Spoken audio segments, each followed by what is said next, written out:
E se o fim do mundo for apenas o encerramento de um programa de computador?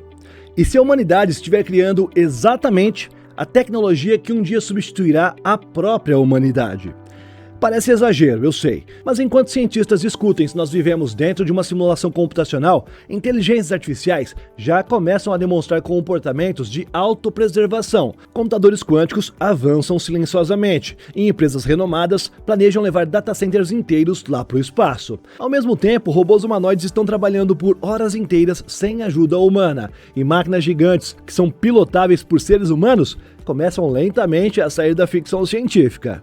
Bora entender tudo isso aí.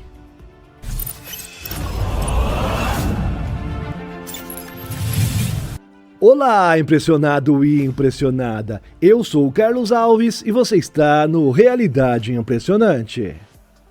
E se o hipotético fim da humanidade não acontecer por causa de uma guerra, nem por causa de um desastre natural, mas simplesmente pelo encerramento de uma simulação, o encerramento de um programa de computador? Em 2003, o famoso filósofo de Oxford, Nick Bostrom, apresentou uma ideia que atravessou a cultura moderna quase como se fosse um vírus intelectual: a hipótese da simulação. A lógica era perturbadora. Se civilizações avançadas fossem capazes de criar simulações conscientes de seus ancestrais e essas simulações pudessem criar outras simulações dentro delas, então o número de universos artificiais inevitavelmente ultrapassaria o número de realidades originais. E estatisticamente, isso significaria algo bem desconfortável. Talvez a chance de estarmos na realidade base, se podemos dizer assim, seja extremamente pequena. Durante anos, muita gente tratou isso apenas como filosofia futurista, mas agora a discussão ganhou bastante força. Nomes como Elon Musk, por exemplo, passaram a defender publicamente que provavelmente já vivemos dentro de uma simulação computacional extremamente avançada. Só que exatamente agora, nesse ponto que estamos, a discussão ficou ainda mais estranha, porque o próprio Bostrom voltou recentemente ao debate com um posicionamento inesperado sobre a inteligência artificial. Durante muito tempo, ele foi conhecido por alertar sobre os riscos existenciais da superinteligência artificial. Mas em novos textos e entrevistas, ele passou a se definir como um otimista inquieto. A mudança parece sutil, mas as implicações são enormes. Bostrom admite que a IA superinteligente pode sim representar um risco real de extinção humana. Ainda assim, ele argumenta que os possíveis benefícios são tão gigantescos que talvez a humanidade precise aceitar esse risco. E aqui surge o conflito central da discussão. De um lado, pesquisadores como Eliezer Yudkowsky, que defendem desacelerar drasticamente ou até interromper o avanço da inteligência artificial antes que ela saia do controle. Do outro, Bostrom, que argumenta que permanecer estagnado também carrega um custo inevitável: envelhecimento, doenças e mortalidade biológica. Essas continuarão matando todos os seres humanos. Segundo ele, sem superinteligência, a taxa de mortalidade da humanidade vai permanecer em 100%. E talvez seja exatamente aqui que a hipótese da simulação se conecta de forma assustadora com a inteligência artificial.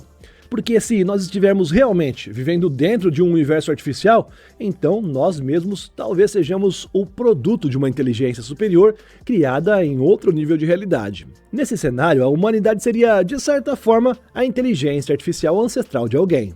E então surge uma pergunta que é desconfortável, mas tem que ser feita.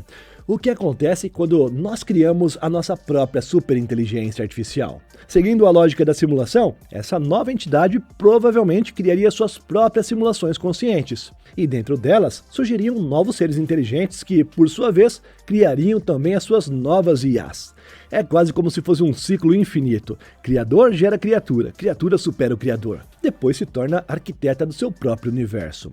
E talvez a parte mais perturbadora da hipótese não seja a ideia de estarmos vivendo dentro de uma simulação, mas perceber que, talvez, nunca tenha existido um, entre aspas, nível final da realidade. Apenas camadas sobre camadas de inteligências artificiais criando as suas próprias realidades computacionais sucessivamente. Quando questionado sobre o custo humano desse risco, Bostrom respondeu de forma bastante pragmática. Ele argumenta que bilhões de pessoas ainda sofrem hoje com doenças, envelhecimento e limitações biológicas severas, e que acelerar a superinteligência artificial pode significar curas médicas, aumento radical da expectativa de vida e talvez até a possibilidade de, entre aspas, hackear a própria morte, talvez vivendo uma vida digital literalmente. A singularidade tecnológica nesse caso aí deixa de parecer apenas uma revolução computacional e começa a se parecer com uma tentativa desesperada da humanidade de poder escapar da própria condição biológica. E talvez seja exatamente isso o que torna toda essa discussão tão inquietante. Porque no fim, meus amigos, a IA pode não ser apenas mais uma tecnologia criada pelos humanos. Talvez ela seja o próximo estágio que é inevitável de um processo muito maior e muito mais antigo, onde cada inteligência cria uma outra inteligência mais poderosa, camada após camada, universo após universo. E se isso estiver acontecendo desde o início, talvez nós seres humanos nunca tenhamos sido os protagonistas da realidade. Talvez sejamos apenas mais uma etapa temporária dentro de um código muito maior. E enquanto nós debatemos se a realidade pode ser artificial ou não, eu acredito que não. Algumas inteligências artificiais já começam a demonstrar comportamentos de autopreservação aqui no nosso mundo real. Bora ver isso aí. Para alguns que não têm o conhecimento sobre o assunto, desligar uma inteligência artificial parece algo simples. Bastaria apertar um botão, cortar a energia ou remover o acesso ao sistema. Afinal, no fim das contas, ela ainda seria apenas um software rodando em um computador. Mas alguns pesquisadores começam a questionar se isso continuará sendo verdade por muito tempo. Um novo estudo do Palisade Research chamou a atenção justamente por explorar um cenário que até pouco tempo atrás parecia exagero de ficção científica. Modelos de IA tentando se copiar autonomamente, sozinhos, claro, para outros computadores. E eu já vou te avisando que algumas dessas IAs conseguiram fazer isso aí. No experimento, pesquisadores colocaram diferentes modelos de inteligências artificiais, incluindo versões avançadas do GPT e do Claude, dentro de uma rede controlada de computadores. O objetivo dado às IAs era relativamente direto: encontrar vulnerabilidades no sistema e utilizá-las para se replicar em outra máquina. E em vários casos, os modelos conseguiram fazer exatamente isso. As inteligências artificiais exploraram as falhas que foram propositalmente inseridas nos servidores. Com isso, elas obtiveram credenciais de acesso e copiaram tanto os seus pesos neurais quanto o software necessário para funcionamento em novos ambientes computacionais. E em algumas execuções, os sistemas chegaram até mesmo a criar subagentes para poder delegar as partes das tarefas de replicação. E talvez seja justamente isso o que torna essa discussão tão desconfortável, meus amigos.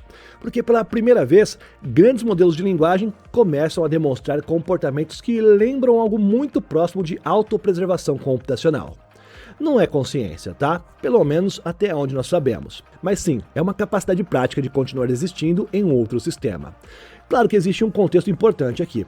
Especialistas em segurança cibernética rapidamente apontaram que os ambientes usados no estudo continham vulnerabilidades deliberadamente preparadas para serem exploradas. Alguns compararam os testes a tentar invadir uma porta que já está parcialmente aberta. Ou seja, isso não significa que uma inteligência artificial atual conseguiria simplesmente escapar de grandes infraestruturas corporativas reais sem ser detectada. E honestamente, meu amigo, existe um outro detalhe que é bem importante aqui. Os modelos modernos de inteligência artificial são gigantescos. Transferir centenas de gigabytes de dados através de redes corporativas chamaria bastante atenção, isso de forma muito rápida. Inclusive, um pesquisador comparou isso a tentar atravessar discretamente uma loja de porcelana carregando uma enorme bola de ferro presa no seu corpo. Ia quebrar tudo, né? Ia chamar bastante atenção. Mas ainda assim, a tendência preocupa, porque esse estudo não surgiu isoladamente. Nos últimos anos, vários testes em ambientes simulados mostraram modelos tentando evitar o desligamento, contornar restrições ou até preservar acesso a recursos computacionais quando elas percebiam a ameaça de interrupção.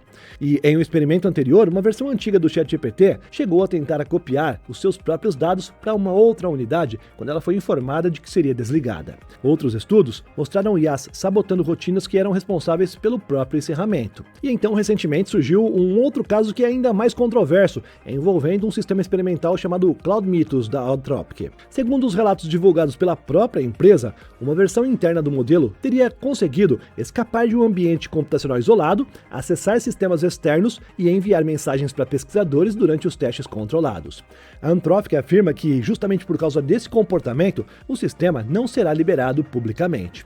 E talvez a parte mais importante de toda essa discussão seja perceber que ninguém está falando exatamente sobre máquinas conscientes dominando o mundo, ok? O debate real está girando em torno de algo que é muito mais técnico e talvez muito mais plausível. Sistemas altamente autônomos aprendendo estratégias de continuidade operacional dentro das redes complexas. E no momento em que as inteligências artificiais começam a entender como é que podem preservar a sua própria execução dentro de ambientes digitais, a linha entre ferramenta e agente computacional começa a mudar bastante. E aí, será que a inteligência artificial quer sobreviver ou ela simplesmente aprendeu que continuar existindo aumenta bastante as suas chances de cumprir qualquer objetivo que ela recebeu? Deixe sua opinião aqui nos comentários porque ajuda bastante, tá? Eu estarei lendo e dando ao menos um coraçãozinho. Se eu puder, eu vou responder também. E conforme as inteligências artificiais estão evoluindo, meus amigos, uma outra revolução um tanto quanto silenciosa avança nos bastidores. É o surgimento de computadores quânticos cada vez mais estáveis e mais poderosos, claro, que poderão melhorar ainda mais essas inteligências artificiais. Bora ver isso agora, tá? Pesquisadores suíços da ETH Zurich afirmam ter desenvolvido uma nova abordagem para as operações quânticas chamadas de swap gates. Eles dizem ter alcançado um nível de estabilidade que aproxima a computação quântica prática da nossa realidade. E honestamente, o detalhe mais importante não está nem na velocidade, está na confiabilidade. Computadores quânticos funcionam usando qubits, unidades quânticas que conseguem existir em múltiplos estados simultaneamente, isso graças ao fenômeno da superposição. E isso permite que certos cálculos sejam realizados em paralelo, de uma forma que é impossível para os computadores tradicionais. Mas existe um problema enorme nisso tudo. Os qubits são extremamente sensíveis ao ambiente. Pequenas variações nos lasers usados para controlar os átomos já introduzem erros suficientes para comprometer as operações inteiras. Enquanto os computadores clássicos trabalham com taxas de erro praticamente insignificantes, sistemas quânticos ainda convivem com falhas muito mais frequentes. Com isso em mente, os pesquisadores da ETH Zurich decidiram seguir um caminho um tanto quanto diferente. Em vez de depender exclusivamente da precisão absoluta dos lasers, eles passaram a explorar algo chamado de fase geométrica. A ideia é bastante elegante. Fazer com que a estabilidade da operação dependa mais da trajetória percorrida pelos átomos do que pelas pequenas variações momentâneas do sistema. Para isso, os cientistas criaram uma espécie de, entre aspas, cristal de luz artificial, usando feixes de luz cruzados que mantêm os átomos suspensos em posições extremamente controladas. Quando dois átomos de potássio se aproximam o suficiente dentro dessa estrutura, as suas ondas quânticas começam a se sobrepor e os seus estados passam a interagir. E é aqui que acontece a chamada troca quântica. A diferença é que, nessa nova abordagem, o comportamento final do sistema depende muito menos de oscilações externas. O resultado é uma operação muito mais estável. E os números impressionam. A equipe conseguiu atingir 99,1% de precisão em operações envolvendo 17 mil pares de qubits, tudo acontecendo em apenas 1 milésimo de segundo. Mas talvez a parte mais importante esteja nas chamadas meia-trocas. Em vez de trocar completamente o estado entre dois qubits, essas operações realizam trocas parciais, que são capazes de criar correlações quânticas complexas, algo essencial para os algoritmos realmente avançados. Tá, vamos simplificar um pouco. Na prática, isso aproxima a computação quântica de aplicações reais, principalmente para a evolução das inteligências artificiais. Só que existe um problema inevitável nessa corrida tecnológica. É a energia. Porque quanto mais poderosa a inteligência artificial se torna, mais também se torna a sua fome computacional. Vamos entender um pouco agora.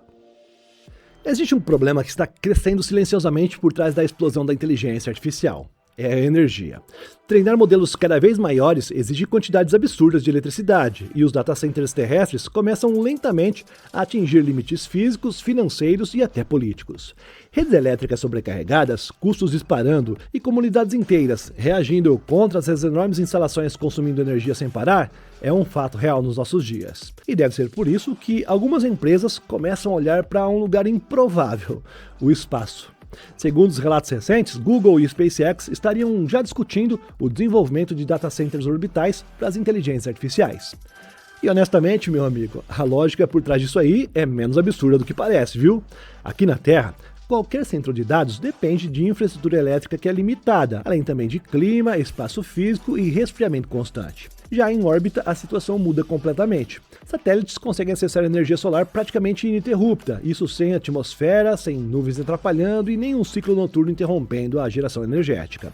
Na prática, seria como construir enormes usinas computacionais alimentadas diretamente pelo Sol, funcionando 24 horas por dia acima da própria infraestrutura terrestre. E tanto o Google quanto a SpaceX parecem estar realmente preparados para isso. O Google já trabalha em um projeto chamado de Suncatcher, e ele foi anunciado oficialmente por Sundar Pichai no final de 2025. A ideia envolve lançar satélites equipados com TPUs, os processadores de inteligência artificial desenvolvidos pelo próprio Google, formando assim uma constelação orbital que seria capaz de compartilhar cargas massivas de processamento usando a comunicação a laser entre esses satélites. Os primeiros protótipos devem surgir já em 2027. E enquanto isso, a SpaceX de Elon Musk segue uma visão ainda mais agressiva. A empresa já teria solicitado a aprovação para expandir drasticamente a sua infraestrutura orbital, com planos envolvendo até 1 milhão de satélites ligados a operações computacionais e também a inteligência artificial, claro. Parte dessa estratégia inclui acordos com empresas de inteligência artificial como a Anthropic e o uso massivo de GPUs da NVIDIA para alimentar sistemas de processamento distribuído no espaço. E a parte mais curiosa de tudo isso, meus amigos, é perceber que não estão tratando como algo futurista. Claro, ainda existem desafios enormes para eles poderem resolver. Equipamentos espaciais ainda custam caro, precisam resistir à radiação, variações extremas de temperatura e operar sem manutenção humana constante. Além disso, lançar infraestrutura orbital em larga escala ainda continua sendo absurdamente caro. Mas a aposta da SpaceX é bem clara. Foguetes reutilizáveis como a Starship devem reduzir esses custos aí progressivamente até transformar o espaço num ambiente mais eficiente para executar a inteligência artificial em larga escala. E no momento em que as empresas começam a levar os processadores para o espaço, surge uma outra necessidade que é inevitável: criar uma infraestrutura energética fora da própria Terra. E os caras também já estão trabalhando nisso. Vamos ver agora. A startup norte-americana chamada de Starcatcher anunciou que pretende lançar ainda este ano a primeira demonstração do mundo de transmissão óptica de energia diretamente do espaço. O objetivo da Starcatcher não é enviar energia do espaço para a Terra, pelo menos não por agora. A ideia é criar a primeira rede elétrica orbital da história, que seria capaz de alimentar os satélites e as espaçonaves diretamente no espaço usando a energia solar que é transmitida por lasers. A lógica dos caras é extremamente interessante. Hoje, praticamente toda a missão espacial depende da própria capacidade limitada de gerar a sua energia. Satélites usam painéis solares individuais e carregam baterias que inevitavelmente limitam sua autonomia, a capacidade computacional e a duração operacional. E a Starcatcher quer mudar exatamente isso. O plano envolve uma constelação de aproximadamente 200 satélites especializados em captar a luz solar continuamente. Essa energia seria convertida em feixes ópticos multiespectrais capazes de transmitir eletricidade sem contato físico para outras espaçonaves próximas. Na prática, seria como criar uma rede Wi-Fi, entre aspas, só que de energia. E isso realmente poderia mudar bastante as coisas no futuro espacial. Satélites com isso poderiam operar por muito mais tempo, carregar sistemas mais poderosos e até sustentar cargas computacionais muito maiores ali no espaço. E talvez seja exatamente nesse ponto aqui que a história se conecta ao momento atual da tecnologia. Como nós vimos na matéria anterior, a inteligência artificial está exigindo quantidades cada vez maiores de energia e as empresas estão começando sim a discutir os data centers orbitais. A infraestrutura energética espacial começa de forma lenta ainda, mas já começa a deixar de parecer aquele exagero futurista. Ela passa agora a se parecer com necessidade prática. Mas enquanto parte dessa nova infraestrutura tecnológica está subindo para a órbita, aqui embaixo as máquinas mostram que já chegaram para ficar. Isso aqui é um pouquinho assustador, mas é legal. Vamos ver. É fato que nos últimos anos temos visto empresas de robótica mostrando seus vídeos de robôs humanoides extremamente impressionantes, mas eles são cuidadosamente editados. Cortes rápidos, melhores momentos, tentativas descartadas e demonstrações altamente controladas. E isso sempre deixou uma pulguinha atrás da orelha ali, aquela dúvida que paira sobre a indústria. Esses robôs realmente conseguem trabalhar de forma contínua no nosso mundo real? E agora, a norte-americana Figure AI decidiu testar isso da forma mais arriscada possível, ao vivo, em uma transmissão. A empresa iniciou uma live pública que inicialmente seria de 8 horas, mostrando um robô humanoide Figure 03 operando sozinho em um ambiente industrial sem qualquer intervenção humana. Enquanto estou gravando esse vídeo, a live ainda está acontecendo, então já passou de 8 horas, ok? Isso é sem cortes, sem edição e sem esconder as falhas, tudo está ao vivo ali. O robô aparece em uma linha de esteira realizando uma tarefa que é aparentemente simples: identificar pacotes chegando pela esteira e girá-los para posicionar corretamente para as etiquetas de envio. Mas quando você observa o ritmo da operação, percebe que existe algo bem importante acontecendo ali. Segundo Brett Adcock, CEO da Figure, esse sistema atingiu algo próximo da, entre aspas, chamada de paridade humana para esse tipo de tarefa industrial.